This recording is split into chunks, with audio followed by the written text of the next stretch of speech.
3M studio ಅರ್ಪಿಸುವ ವೃತ್ತಂ ಕನ್ನಡ ಚಿತ್ರದ ಮೊದಲ ಪೋಸ್ಟರ್ ದಿನಾಂಕ 5ರಂದು ಮುಲ್ಕಿ ಮೂಡುಬಿದಿರೆ ವಿಧಾನಸಭಾ ಕ್ಷೇತ್ರದ ಶಾಸಕರಾದ ಶ್ರೀ ಉಮಾನಾಥ್ ಕೋಟ್ಯಾನ್ ಇವರಿಂದ ಬಿಡುಗಡೆಗೊಳಿಸಲಾಯಿತು.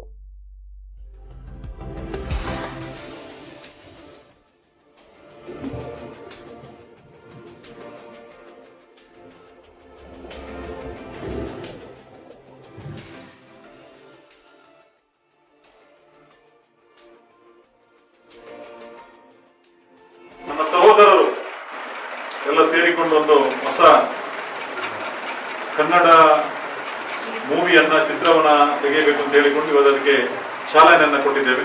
ಪ್ರಥಮ ಬಹುಶಃ ಪ್ರತಿಭೆಗಳು ತುಂಬಾ ಇರ್ತದೆ, ಆದ್ರೆ ಅವಕಾಶ ಕಮ್ಮಿ ಇರ್ತದೆ. ಈ ಪ್ರತಿಭೆಗಳು ಇವತ್ತು ಒಂದು 8 ಜನ ಒಟ್ಟು ಸೇರಿಕೊಂಡು ನನ್ನ ಸಹೋದರರು ಒಂದು ಒಳ್ಳೆಯ ಸಬ್ಜೆಕ್ಟ್ ಅನ್ನು ಇಟ್ಟುಕೊಂಡು ಇವತ್ತೊಂದು ಮೂವಿ ಮಾಡಲಿಕ್ಕೆ ಹೊರಟಿದ್ದಾರೆ. ನಮ್ಮ ಪದ್ಮನಾಭ ಗೌಡರ ಮನೆಯಲ್ಲಿ ಇದರ ಪ್ರಾರಂಭೋತ್ಸವ ಆಗಿದೆ. ನಮ್ಮೆಲ್ಲ ಹಿರಿಯರ ಸಮ್ಮುಖದಲ್ಲಿ ಮಾಡಿದ್ದೇವೆ.